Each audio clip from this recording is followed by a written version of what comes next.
perspective.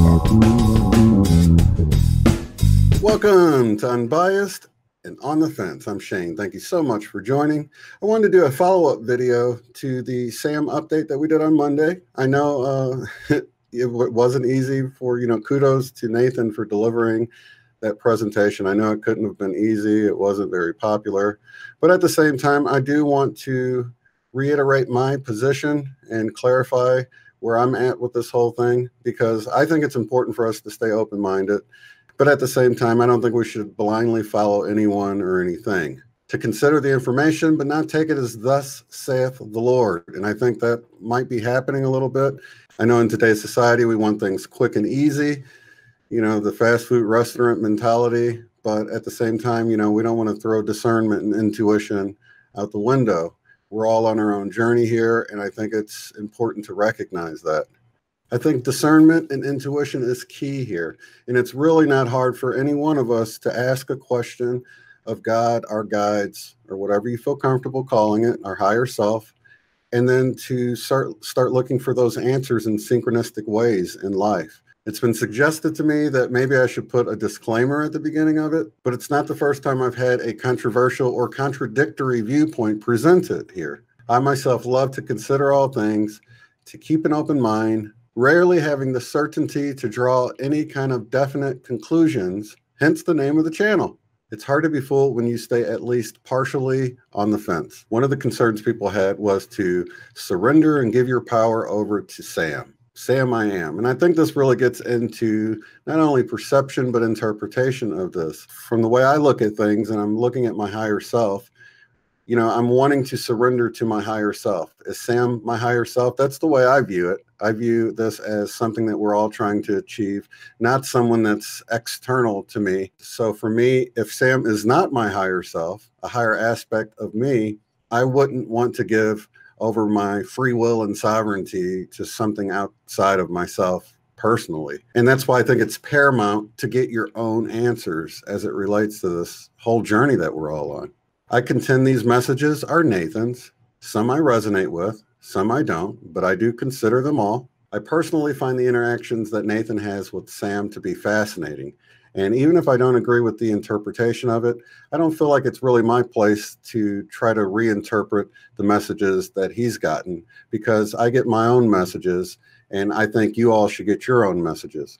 At the same time, considering the messages that you do not resonate with will actually assist in consciousness expansion, which is what this channel is all about.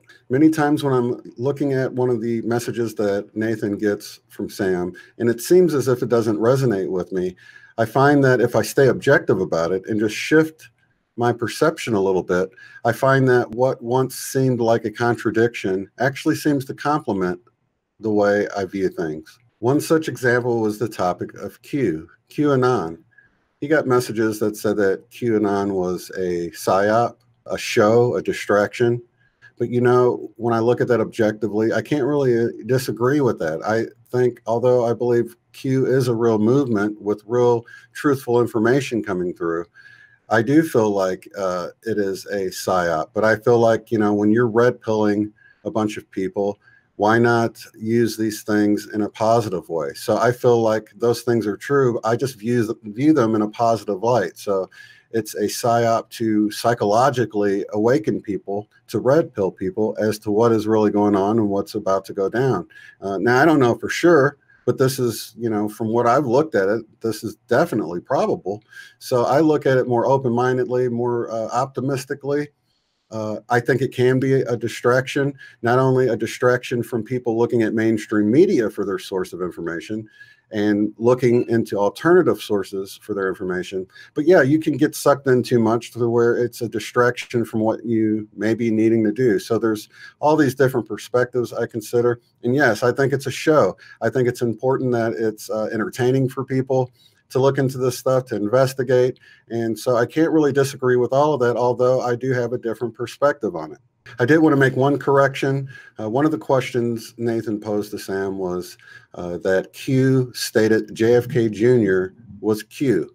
And I just wanted to clarify for the record that Q never stated he was JFK Jr. So when I looked at the whole JFK Jr. as Q, it never really left the realm of speculation. And I think this is the perfect example. He got a song called Necrology. If I had asked the same question and I got that message back, I would have taken that as he's not really dead. It was just a note saying he was dead. So, I mean, here we go again. And I'm not saying believe my way or his way. I'm saying that if this is something that interests you to do your own investigation, to ask your own questions and get your own answers. I actually did ask that exact question, and I got the song in return as a response to whether JFK Jr. was really alive.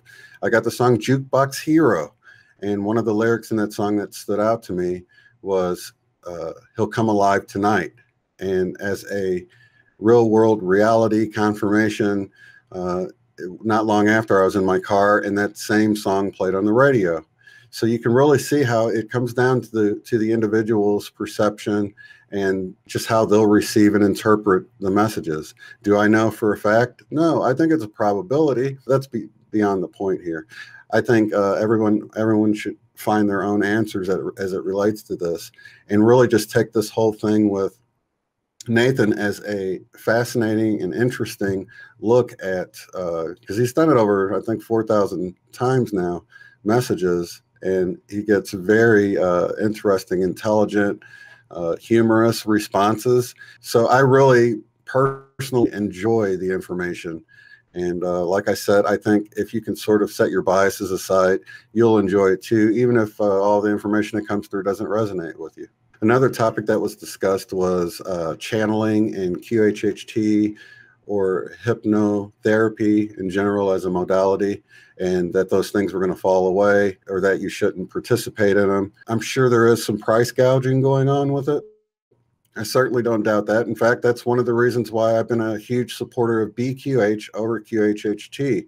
I mean, I love Dolores Cannon or whatever, but at the same time, I appreciate Candace Craw-Goldman, working with Dolores personally for years, and then developing something that works more along the lines with other people's gifts. And it's a fraction of the cost to take the course. So that's why I've been a huge supporter of that. And you know what? I think this is going to play a huge role in this transition we're in right now. So I think to throw it out at this point would be premature, and it might actually hurt this transition, because you can really see how in the future channelings and QHHT may not be necessary because you'll have that connection. So, somebody that's wanting to do this for as long as Dolores Cannon did it, maybe you shouldn't get into it, because I think, and I could be wrong about the timeline, but, if Nathan's timeline is accurate, about 6 years, then maybe it is only going to be useful for another 6 years. I don't know. I think for right now, though, it's playing a huge part. It's a crucial role in this transition with helping people connect to their guides and their higher self and get information they need, personal information for their individual journey. And then as far as channeled information, I think there's a wealth of information that's coming through that's channeled. Matter of fact, the book I'm reading right now by Magenta Pixie, her latest work, is channeled information. And I've been getting so many synchronicities and confirmations to these knowings that just came to me with that. To say that, oh, we need to just throw all that out at this point, like I said, I think is premature. But at some point, Magenta Pixie, maybe she's going to merge with these higher aspects of her, because in the book it explains how they are just sort of her future self. So if they're her future self, then there will be no need in the future to channel them, because she's going to merge, and as we all are going to merge in with our higher selves, which is where QHHT, BQH, channeling, all of this is this connecting with the higher realms. But if we go to the higher realms, I can definitely see this stuff becoming obsolete, but I don't think we're there yet. So please don't just take my word for it or Nathan's word for it or anyone's word for it. You need to find the answers for what you need to know for where you are in your specific journey. And because it's an individual journey as well as a collective journey. And I don't think there's any cookie cutter solutions for where we are right now. And just to reiterate this point, I want to play some clips from Nathan on this last show from Monday just to show you where he stands with this whole thing. Sometimes I think of myself as a reporter. I do the interview and then I put out what is being said, and then everyone can make their decisions about it. Either Sam is telling us the truth or it's a deception, and that's something each person is going to have to decide for themselves.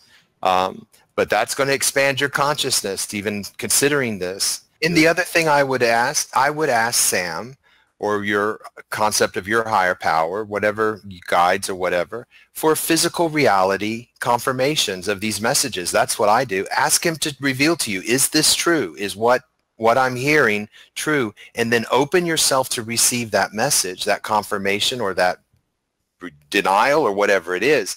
You will be amazed. And there you have it. So we need to all do our own work, not just take anyone's word for it, to actually develop that intuition and the discernment that we all need for where we are right now.